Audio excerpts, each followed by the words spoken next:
Hi, I'm Michelle Prezan, and welcome back to Strength in Your Storm. Now, what happens when you get that call? What happens when you're going through a storm? What do you do then? I still remember sitting in my office getting the call. I was sitting there, I was getting ready to pick up my 3 boys from school, and the phone rang. I was just doing some office work, and just like any other call, I picked it up. I said, hello. They asked if it was Michelle Prezan, and I said yes. And they had said, your test results came back. You have cancer. After that, I really don't remember what they said. Something along the lines of, we need to get you in next week, we're gonna set up all your appointments. But I sat there in shock. They didn't ask if anybody was home with me, was I alone? They just gave me the news. So coming from Canada myself, that would never happen. In Canada, if you're going for any test results, you need to be in the doctor's office. For any results, they call you in, you get an appointment, it could be a week, could be 2 weeks. So you kind of sit on edge wondering, what are the results? Can you just tell me, are they good or bad? And they can't tell you anything. So coming to America and getting a phone call like that, and them just telling you over the phone, I was very blown away. Two sides to it, right? I thought, how nice that I get to know right away. That I don't have to go back in 2 weeks and find out and wait on the edge of my seat for a result of something. So as much as I wanted somebody there with me when I got the call, I would rather know than wait for weeks and weeks. But after getting that call, then I had to decide, who am I going to tell? Who can I share that with? At the same time I got that call, my mom was in Canada in hospice with bone cancer. Do I call and tell her? Do I reach out to my family and friends? Do I post something on Facebook? I didn't know what to do. I just knew that in that moment I had to make a choice. I had to make a choice how I was going to handle the news, how I was going to handle this journey that was in front of me. So I made a promise right there that no matter what I was going to face, and no matter what different treatments I had to do or surgeries or whatever was before me, I stopped and I said, God, I'm going to praise you through this whole storm. I'm going to praise you and lean on you, because I knew I didn't have the strength to get through it on my own. And I'm so thankful for my faith, because I didn't know how I would have gotten through any of that time without my faith, because it was not my own strength. Every day I'd wake up and pray and say, God, give me the strength I need for today. Give me the wisdom I need for decisions I'm about to make, and help me discern what the right path is for me. You know, after talking to my husband, talking to my brother and sister, we decided not to tell my mom. How can you tell someone who's near the end of their life that their youngest daughter, their baby, Mishy, as she called me, is diagnosed with breast cancer? It would have devastated her. And she only had a few months left, and I still believe it was the right decision. It's hard because, you know, when something happens, there's always that person you want to call because you know they'll comfort you and they'll make you feel better. That's who she was. That's who my mom was. If I ever need anything, I would call her and she would help me. So it was quite a challenge not being able to call her and tell her that I had cancer, and let her tell me that everything was going to be okay, and that I was going to get through it, and that she loved me. But I also knew it was the right choice.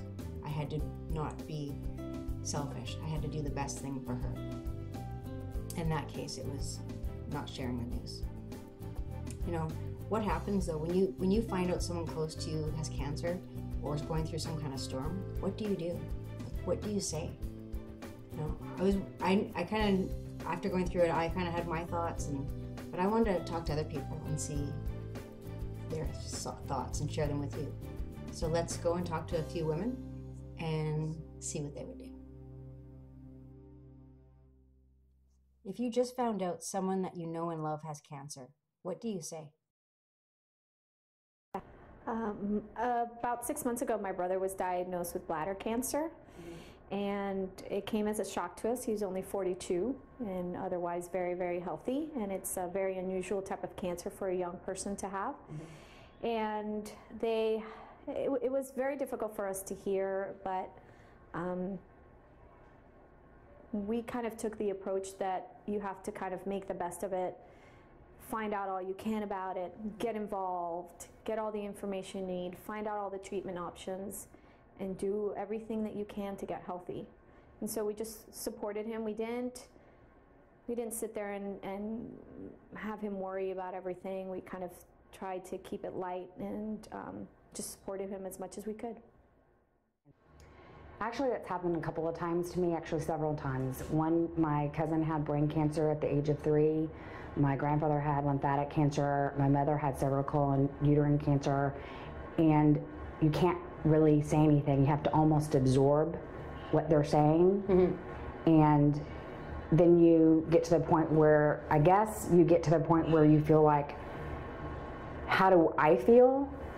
And what can I do for them? You almost feel hopeless because you don't have any information. Unfortunately, I've had that happen quite often. It depends on the person. Mm-hmm. So when my Aunt Margot found out she had cancer, she was crying, she was very upset. And so I just kept telling her how much I loved her and that no matter what happened, that I would always keep her close to my heart and I would be there for her no matter what. And no matter what treatment she sought, that I would be behind her 100%. You know, I think sometimes I go through in my mind what to say because I want to say the perfect thing. Mm-hmm. But most of the time what I found when I've, you know, had a conversation or interacted with somebody that has cancer, whether they're really close to me or someone that is more of an acquaintance, I think what I found is that they really aren't looking for the magic words, but just to acknowledge and listen and, you know, ask questions. Normally what I'll, you know, say is, oh, I'm so sorry that, you know, you're walking through this. And most of the time I do offer prayer because I personally believe in the power of prayer, whether it brings healing to their body, which I totally believe and I have witnessed to be true, or if it just gives them peace and just to let them know, you know, I don't know what like the perfect things to say, but I just want to let you know that I love you and I'm going to walk with you through this. And if you ever need someone to pray with or just, you know, unload feelings or even process what's going on, that I'm definitely here. So, yeah, I don't know if that's something that, you know, has been done with you, but I found that, you know, they're not really looking for the perfect answer, which in the past I've always tried to think of the perfect thing to say, which in turn gets you a little paralyzed to say anything because you think like, oh, well, that's not good enough to say that to them, even though it's really simple. When you find out someone has cancer, do you treat them any differently? I would like to say no, but the answer is probably yes.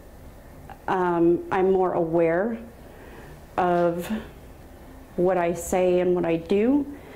I try to make sure that I'm not thinking of myself during a conversation with them. I try to just listen, even if it's just silence on the phone. You try, but you just can't help it. You do. Mm-hmm. I'm inclined to say no, but I know that I want to be more helpful. I want to be there to lend a helping hand if someone needs time to rest for treatments and, you know, just needs someone to take them to their appointments or needs me to watch their kids. I want to be there for them. So I think maybe I would go out of my way a little bit more to be helpful, but otherwise I would still want to make sure that they understood our friendship was still the same and that they could still, you know, from friendships you want to have that closeness and that levity and you want to keep it, you know, fun. And so I would still make sure that that person was still able to laugh with me. Mm-hmm. Initially, mm-hmm. I think you do. I think you're not aware that you treat them differently, but again, you don't know what to say. You don't know where the course of treatment's going to go. I guess I ask a lot of questions. So just depending on right when you find out, you're on, okay, so what is it? What do they say they're going to do? And I guess in my mind, I start thinking, okay, how are we going to treat this? But I don't I guess I want to put like a bubble around them and make sure they're okay. And so in saying that, of course I treat them differently. I want to protect them and make sure that they're okay. When you find out someone has cancer, do you look at them any differently? I don't.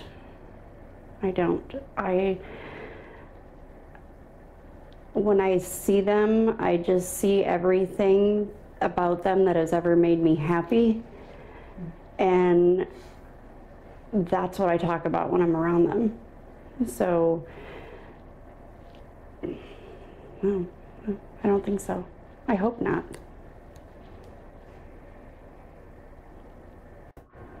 No, to me, a diagnosis of any kind would not make me see the person. I don't see how that would change a person.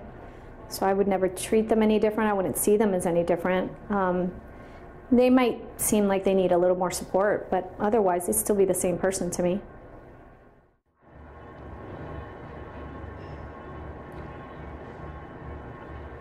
I don't think I look at them differently. I think that I get scared for them, but I don't think they're any more fragile. I don't look at them differently. When you find out someone has cancer, do you contact them?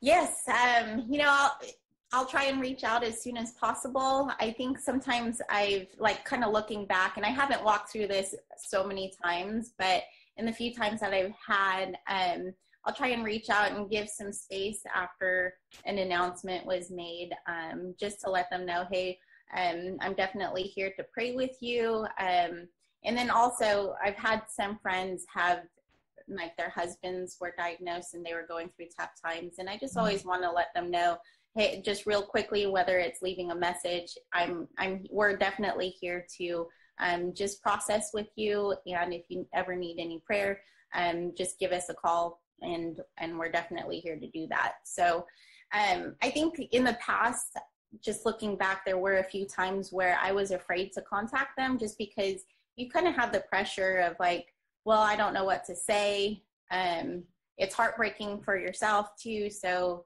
you just don't know, should I give them a little space?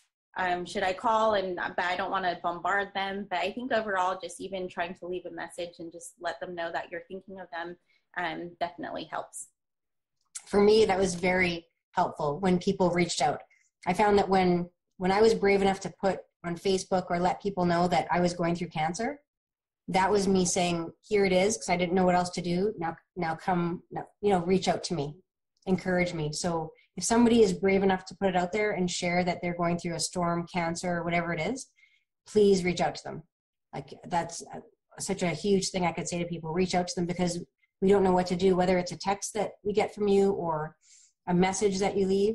Those would be the best days for me, when somebody would send me a text and it would be encouragement, just saying, I just finished praying for you, or I'm praying for you today, lifting you up, you're going to have an amazing day, or I love you, or a positive little saying. That made my whole day. So when you do that, it would change the whole day for me. So that's so important. If somebody reaches out to you, that you reach out to them right away. And people think they need to give space.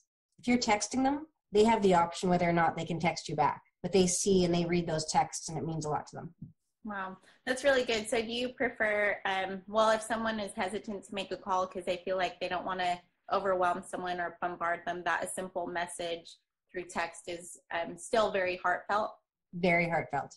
Meant a lot to me. Because it is harder picking up the phone. You know, I would read the text before I would listen to a phone message.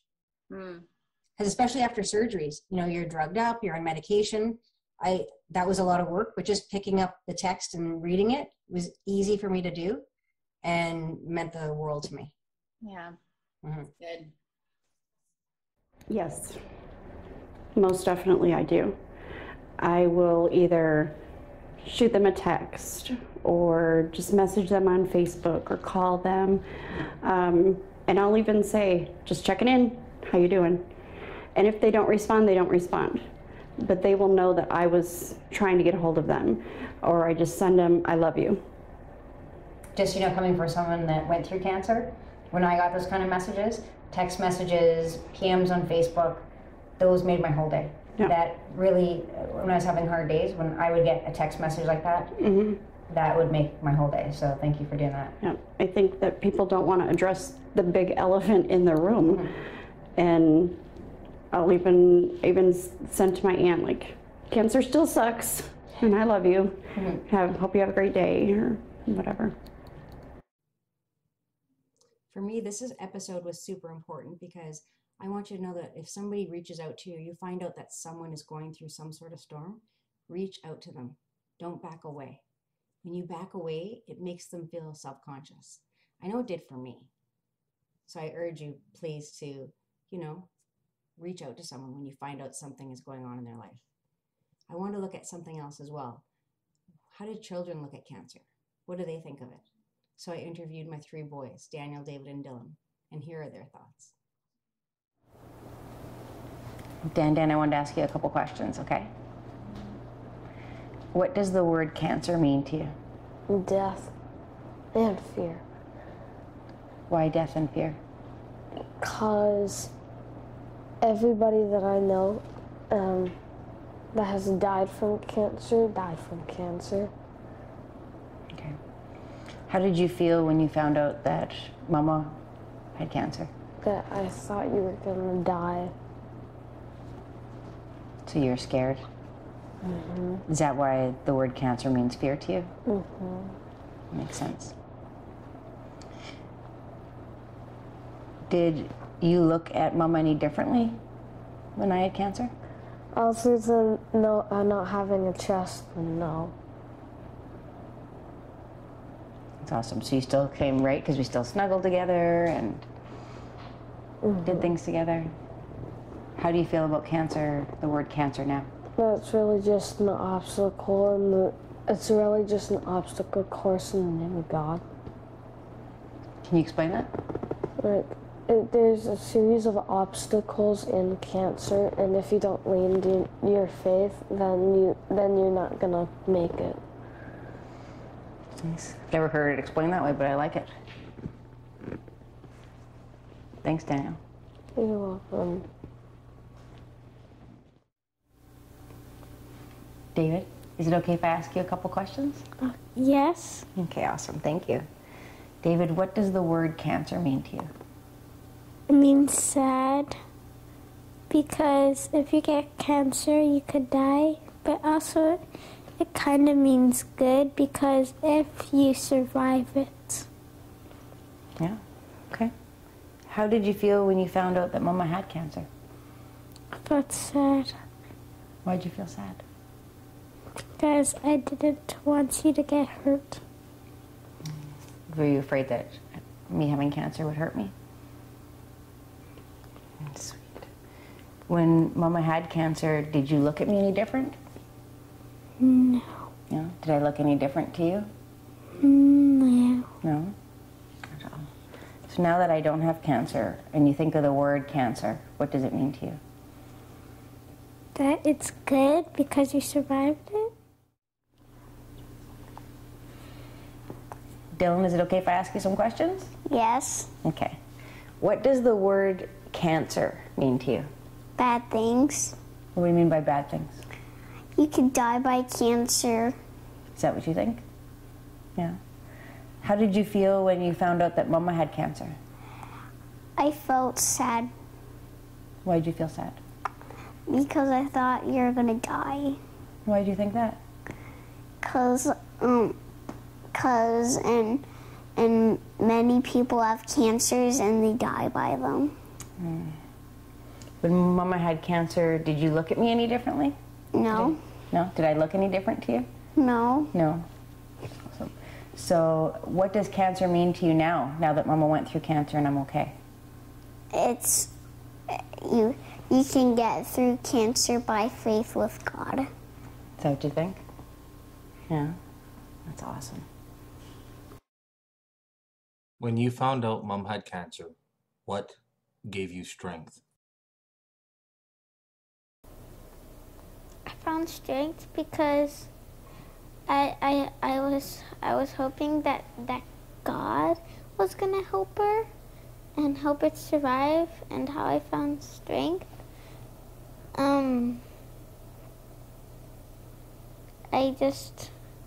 I just kept believing in God and hoped that He would make Mommy feel better.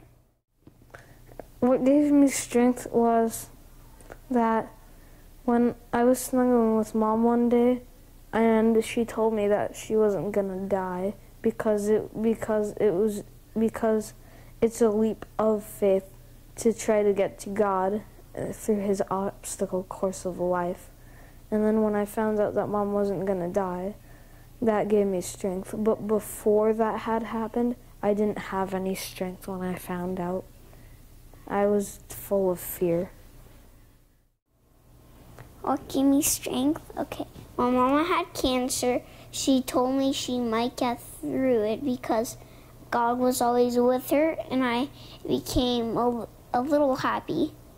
And then, so I went to my room that time, and then I noticed Mom was in lots of pain at night, so I went and helped her out, and that's what made me strong. Still breaks my heart to hear that when they hear the word cancer that they think of death. We're breaking that. That's not what's going to happen here. You know, but putting it back on you, what would you do if you got a call telling you that you got cancer? What would your reaction be? You know, even me asking that question to you, you don't know. If you were to ask me before I was diagnosed what my reaction would have been, it would have been completely different. If you would ask me what my choices would have been, what I would have done, completely different than what I did do. Because when you're actually in the situation, it could be completely different than what you thought. If you know of somebody going through any kind of storm, don't judge them for their choices. You can have two people going through the exact same thing. I haven't met one person who's gone through breast cancer that has the exact same journey as me. We all have such different paths, and each person is so different that you don't know what you're going to do until you're put in that situation. So whatever it is that they are going through, support them. Don't judge them because you don't know what they're being called to do and what path they're supposed to do, what path they're supposed to take. So just lift them up, encourage them, support them, and be there for them. That's what's important. I'd love to thank our sponsors this week, the Guest Foundation. They are a nonprofit 501c3, and they are changing the lives of cancer-diagnosed individuals by providing grants for things like home wound care, home cleaning, things that are so needed after surgeries, but insurance doesn't cover. So thank you to the Guest Foundation. You can find out more at www.gestfoundation.org. Until next week, I look forward to seeing you again. Have a wonderful day.